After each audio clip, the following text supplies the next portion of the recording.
Alright, now that our mottling layers and our veining has been baked and cooled, we will start to do our first flesh layer colors. And so I got my container out, and as you can see, it's one that I regularly use. Just gonna pour some of the thinning, since I use a lot in this. Just gonna dump it in there.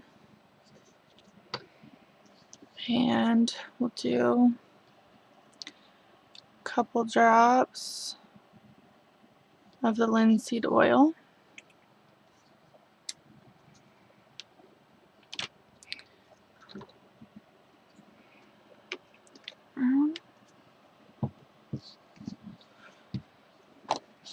Now what I noticed when I started reborning is when you start out with, like, this is nail tip. I don't have the lighter colors. The lighter colors of the flesh, I would do that first because they would have you do washes first. It would pretty much be the same color as the newer vinyl now, so it's just kind of pointless. So I start out, this is Flesh 05, because I want it a warm color. So I will start doing mostly that. There's no rhyme or reason or how many brush strokes or anything of any color. I mostly just eyeball. And sometimes when the color that you're mixing seems like it's going to be dark, it's once you put that thin layer on your vinyl, it's not going to be as dark as it looks.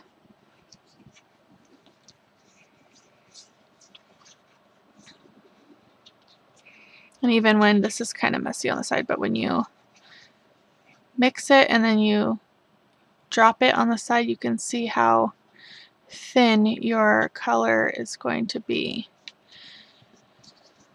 So there's a little bit of brown. I could do a little bit. Well, do that, and then you can add, if you want it darker, this color doesn't even have a marking on it, but you can see it's a little bit browner. You can do stuff like this. Brow brown is a dark brown color, or even this is the burnt umber. My tag fell off of that. But just to add touches of the darker browns warms up the color a little bit. Just mix in a little bit of that. And then you usually want to add some yellow and red into your color to give it more of a realistic tone. So for like Caucasian, you could add the yellow ochre. And if you do darker skin tones and African American skin tones, you can do the raw sienna. You could see the difference in the coloring there. So I'm going to use the lighter one of the two.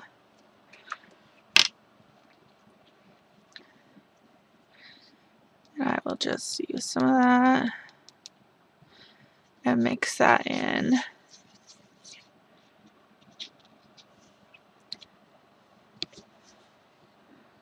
As you can see in the, I don't know if you could tell here, you could see a little bit of the difference in the color. You don't want to add too much. Just want to be able to warm it up. And the same with the reds. I mean, this is some bright red here. I only usually use this in mottling layers, but I will pair it up with something else. But I usually just add the lip, I don't even know what they called this, lip and something. Red from Bountiful Baby is usually what I add. Or like the African American skin tones, you can do the, is it raw umber? The oil of the tags, look, everything just comes off. Some of them I write the name on the top, but that just even wipes off. I just go by your colors, your color wheel. So the darker, richer reds for your African American skin tones, but I will just use this color here. I don't really follow any brush strokes, guidelines, just whatever I'm feeling for the moment. I will add. Let's go over here.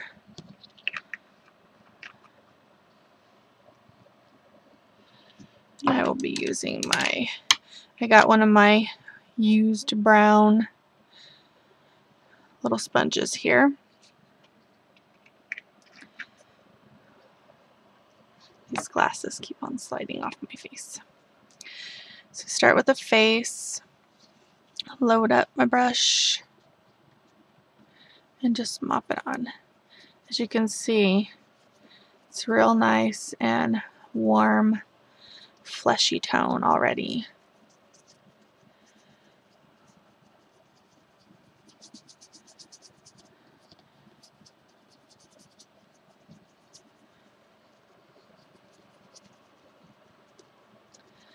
All over.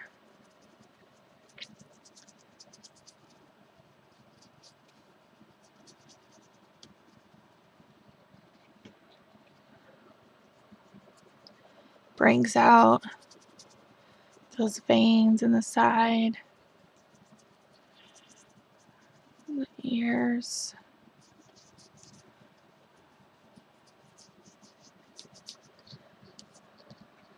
As you can see, I'm not doing a bunch to where this liquid is running all over and collecting. So when you get some stuff in your brush, you just wipe it off.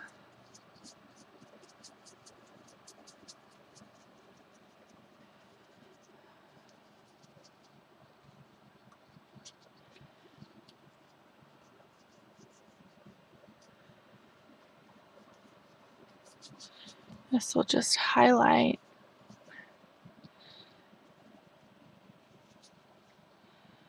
the colors that you have underneath.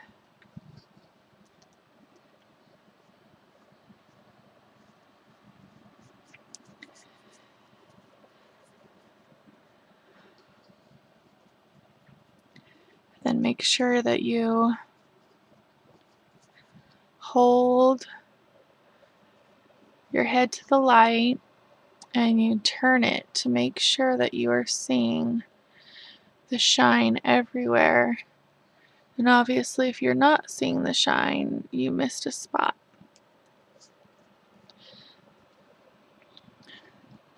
And then you can start to see the difference between how the vinyl started to where we're starting to completely change the color. Now, usually these are tricky and I just put it and slide it on the table to dry. Now with the limbs, I usually grab me like a thicker stick. I don't know where I got this from, but use what you got.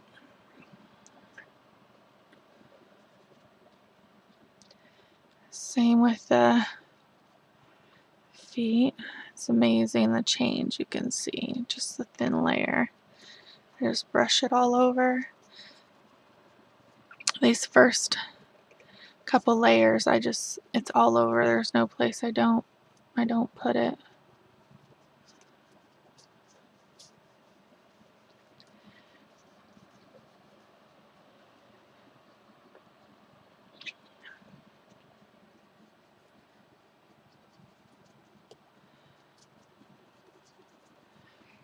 And when you put it on in the right consistency where it's not running all over the place, then you don't really have to worry too much about the paint puddling up in creases.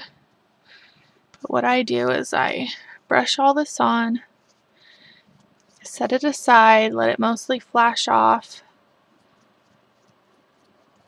almost all the way, and then I go back with a dry brush and I pounce my creases if there's anything, you know,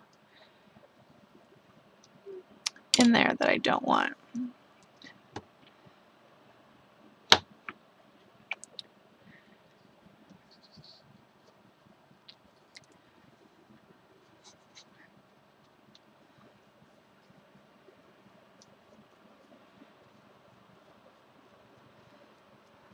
Brush it on the toes.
Okay. There's a good example of the different colors. You can tell, you can see how far you've come so far.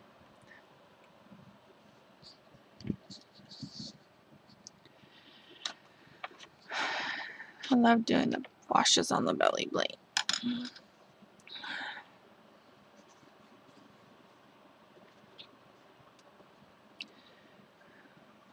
Start at the top.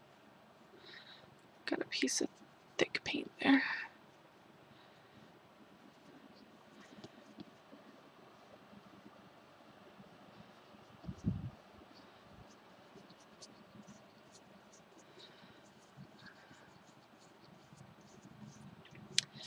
Now what I always say is, if you have like little hairs, I get my fans on right now, so I should turn that off. But where I live near a busy road, so I get lots of dust.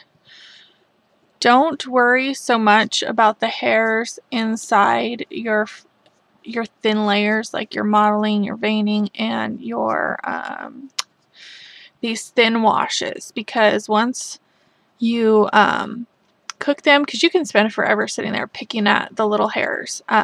Once you cook them and the paint is dry, you can just take a cloth or your paper towel and just wipe it away, and they'll come right off. There's no, sometimes they'll bug you to look at them, but you can get a toothpick or sit there with your brush forever and pick them out. But these what you really need to worry about is when you do like your thick matte sealer or any thick paint. That's when you want to worry about all those tiny little fuzzies. But with these thin ones, the paint doesn't trap the hair in. So you can, try to get off as much as you can. But I mean, I see a lot of dust in here on this. But this will I will be able to wipe it off once this cooks. I can just wipe it down and it will come right off, because the paint is so thin, it's like water. It's not going to seal the hair in. And who wants to sit there and pick and mess up your paint for these little tiny hairs that you can't really see it right there, but if you were to look, you can really see them. But they will be able to just wipe right off after you bake your piece, because the paint is so thin, they won't stay. They won't be trapped. I love painting the washes on the belly plates. It's my favorite. The heads and the belly plates. Okay. Let's get our stick again.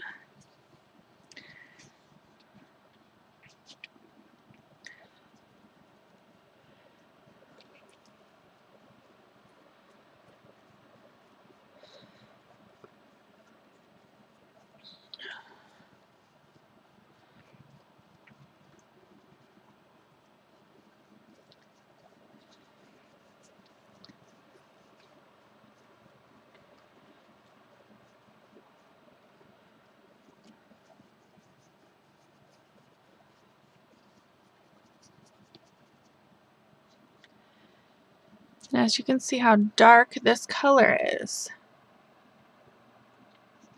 compared to, you know, what it looks like when you're painting it on. It's actually more of a fleshy color, thin fleshy color, and it's not going to be as dark going on.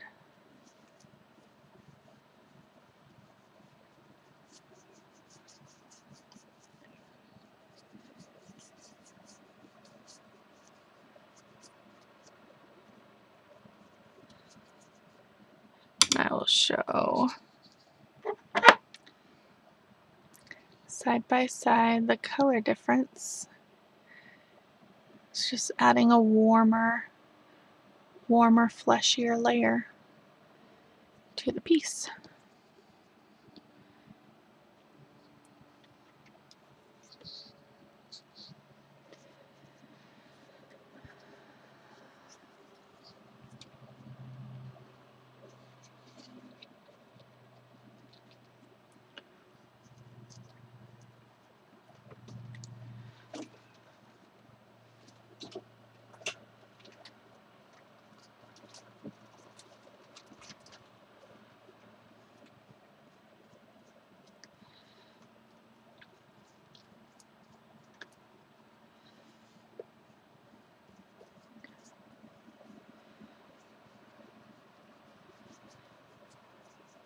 I'm just putting enough liquid on to be able to work it around so that it's not running all over.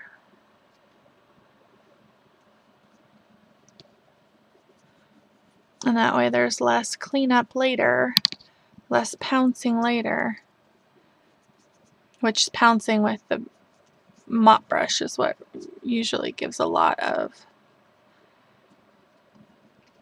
those pieces of brush stuck on your paint when you're doing that. That's what I found in the beginning, which a lot of people were complaining about, is the bristles. I don't even think I have one of my brushes over here because I've been using these more for pouncing, and I find that they're able, you know, since they're long and thin, to get into the creases between the toes and stuff like that, and all the wrinkles. So let's grab our head here. It's hard to do this with this face cam thing on. So what you would do is, after the paint would mostly flash, you can see it's just a little wet in the creases. You want to go back in and make sure if anything is piled up, any paint is collected in the creases. Like there's a little bit in here in the eye. Just pounce in there and get that paint buildup out. In the ear, it's a little bit right in here. You just pounce it out. I'm going to check behind the ears and the neck rolls. Like here, you can see a little wet spot and a little dry spot. Any paint that's puddled up or accidental smears or anything, you just want to, the creases in the lips, make sure you just pounce them out. Now if you waited too long and the paint is dry, then you just add some thinner to your brush and pounce it, and that will dampen the paint and you'll be able to pounce it out. So once this layer is dry, bake, and then we'll do another flesh layer. We'll add a little bit more darker color than this. Probably add some burnt umber, and then see how that turns out. So once these are done flashing and they dry, then bake.